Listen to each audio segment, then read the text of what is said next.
Soul in मी में आपका स्वागत है एक बार फिर से। तो हमेशा की तरह आज की चर्चा फिर से शुरू करते हैं। हमेशा मैं कहता हूं कि किसी गुरु से जरूर आप डायरेक्शंस लीजिए, क्योंकि गुरु आपको इजी वे में आसानी से पहुंचा पाएगा। इसी पर एक स्टोरी है, बड़ी अच्छी स्टोरी है। ये स्टोरी जो है साईं बाबा, अगर आप लोग साईं बाबा को मानते हैं, साईं सचरित्र में है।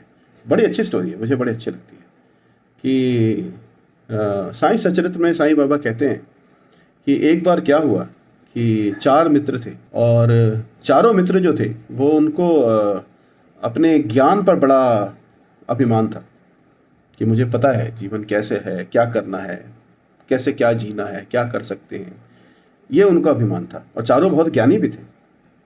पर हुआ ये कि एक बार वो एक जंगल में गुजर रहे थे, तो चारों मित्र ने अपने अपने ज्ञान का परिचय देकर समझाया कि मैं इस जंगल को हम ऐसे निकल सकते हैं, इस तरह से पार कर सकते हैं। एक दूसरे ने कहा कि नहीं नहीं, मैं तो बस भक्ति पूर्वक ऐसे करके निकल जाऊंगा। तीसरे ने अपना कहा कि मैं अपनी इच्छा और अपनी शक्ति पर विश्वास करता हूँ, अपने कैलकुलेशंस करूंगा, अपनी बुद्धि परीक्षा से करके मैं निकल जाऊंगा इस जंगल से। चौथे ने कहा कि नहीं नहीं, ऐसा कुछ नहीं है, अगर हम सिर्फ चलते रहेंगे, एकदम अपने आप को स्थिर छोड़ देंगे रास्ते के ऊपर, तो हम धीरे धीरे करके इससे पार कर जाएंगे। तो चारों अपनी अपनी क्षमता और अभिमान से लेकर वो जंगल में चल पड़े, जंगल को क्रॉस करने।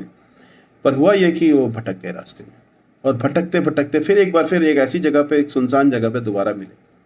अब उनको समझ में नहीं आ रहा था मैं क्या करूं। तो वहां पर एक चारवाहा बैठा हुआ था। चारवाहा चुपचाप, एक बहुत ही गरीब सा चारवाहा बैठा हुआ था। तो उसने पूछा कि क्या हुआ। तो शर्म से या कहिए अभिमान से, जो हम सबको है, हमको होता है, उन चारों ने ये नहीं बताया कि वो गुम हो गए हैं। चारवाहा तो फिर भी ज्ञानी था। उसने बोला कि चलो, आप, मैं समझ सकता हूँ कि आप लोग बहुत ही परेशान हो और आप इधर उधर लग रहा है जैसे गुम हो गए हो, तो पहले आओ थोड़ा भोजन कर लो, फिर आपको जो करना है आप कर लेना। तो उन्होंने कहा नहीं नहीं, हम भोजन नहीं करेंगे। भाई वो गरीब चारवाहा एक कुछ रोटियां लेके बैठा हुआ था। तो उसने कहा, उसके अनुरोध करने पर भी वो नहीं। देखिए, ये सब चीज़ें हम अपने जीवन में करते हैं, मैं आपको समझा दूंगा हम कैसे गलतियाँ करते हैं। तो कहते हैं कि उसने कहा, तो इन्होंने नहीं माना। फिर भी उसने रिक्वेस्ट की कि भाई आप भोजन कर लो। तो उसमें से एक जो थे वो बहुत ही चतुर थे। उन्होंने कहा कि चलो, जब ये भोजन के लिए बातें कर रहा है तो हमें कर लेना चाहिए। तो खैर थोड़ी थोड़ी सबने भोजन किया, सबकी थकान मिटी, अच्छा लगा। फिर उसने चारवाहा ने कहा कि आप आओ, आपको जंगल पार करना है। तो कहा हाँ। 3 जो थे, बाकी 3 फिर भी कह रहे थे कि नहीं नहीं, हम तो निकल जाएंगे, हमें कोई प्रॉब्लम नहीं है, हमें छोड़ दो, हम रास्ता ढूंढ लेंगे। चारवाहा ने कहा कोई ढूंढने की जरूरत नहीं है, मैं आपको ले चलता हूँ। और उसने वो छोटे से रास्ते से वो जंगल को पार का रास्ता बता दिया, निकल गए। साईं बाबा कहते हैं, साईं बाबा के साईं सचरित्र का ये जो स्टोरी है, इसकी सार क्या है? सार ये है, 2-3 बातें बहुत इंपॉर्टेंट है इसमें, कि हम अपने अभिमान में, अपने मद में, अपने मान में हम ये भूल जाते हैं कि अगर हमें कोई चीज़ नहीं पता है तो हमें दूसरों से पूछनी चाहिए। ये बहुत ज़रूरी है। अगर हमारे प्रश्न का उत्तर नहीं मिला, हम ऐसे किसी परेशानी में हैं जहाँ पे हमें नहीं समझ आ रहा है कि रास्ता क्या है, तो हमें निश्चित लोगों से जाके पूछनी चाहिए कि भैया क्या रास्ता है, बताओ। बहुत सारे लोग ये गलतियां करते हैं जो खुद से इधर उधर ढूंढते रहते हैं। यहाँ पर गुरु का महत्व है। गुरु कोई भी हो सकता है, कोई गाइड या गुरु, जिसको भी आप बोल रहे हैं, अगर आप उसके पास जाएंगे तो आपको आसानी से रास्ता बता देगा। गुरु का कर्तव्य यही है कि वो शॉर्टकट रास्ता या जो सबसे आसान रास्ता है वो बता देगा।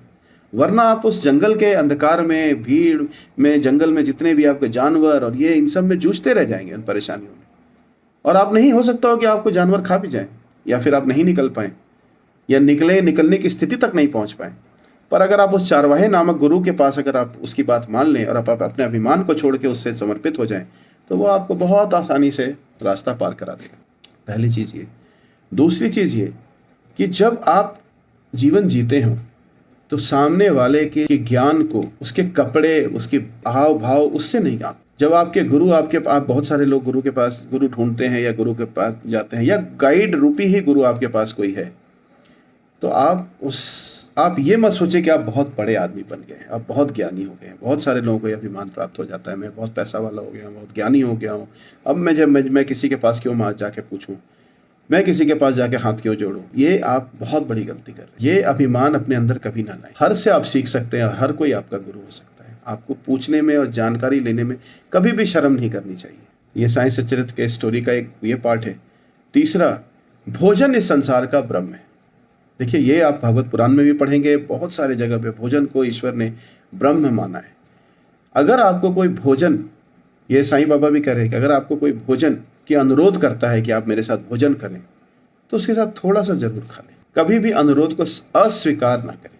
भोजन जो है वो आपके लिए ईश्वर का संदेश है, ईश्वर का आशीर्वाद है।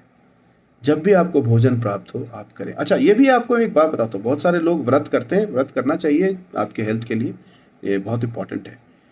पर बहुत सारे लोग जो है, आप बहुत संतों के पास जाएंगे, जैसे साईं बाबा हैं, नीम करोली बाबा, बहुत सारे जितने भी संत थे, वो आपको भूखा नहीं रहने देते थे।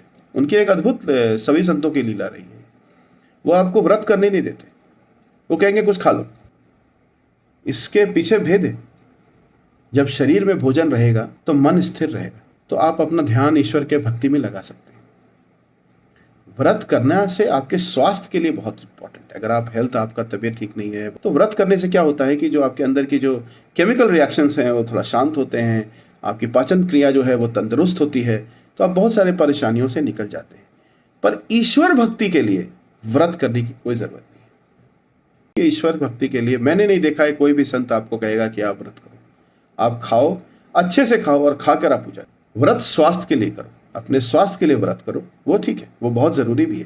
पर अगर आप ध्यान साधना करते हो, अगर आप भगवान की शक्ति प्राप्त कर रहे हो, आत्मशक्ति, आत्मज्ञान प्राप्त करना चाहते हैं, तो व्रत से उसका कोई संबंध नहीं। तो भोजन जब भी आपको प्राप्त हो उसको ब्रह्म माने और उसको अस्वीकार न करके उसको खा लें। ये साई सचरित्र की कहानी का दूसरा ये।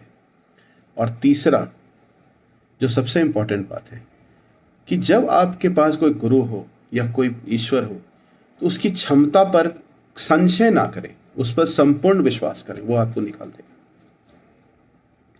जिस पल भी शिष्य को या भक्त को अपने गुरु या अपने भगवान पर संशय हो गया, क्वेश्चन मार्क हो गई, उस पल ही आप अंधकार में चले जाएंगे। क्योंकि परेशानियों से, दुनियादारियों से निकलकर मोक्ष प्राप्त करने का एक ही साधन है, पूर्ण विश्वास। मैंने आपको पिछली बार कहा था, पार्वती जो है वो श्रद्धा का स्वरूप है और शिव जो है वो विश्वास का स्वरूप है। जब आप विश्वास रखते हैं तो आप शिवमय हो जाते हैं, शिव शक्तिमान हो जाते हैं। तो इसलिए विश्वास बहुत जरूरी है।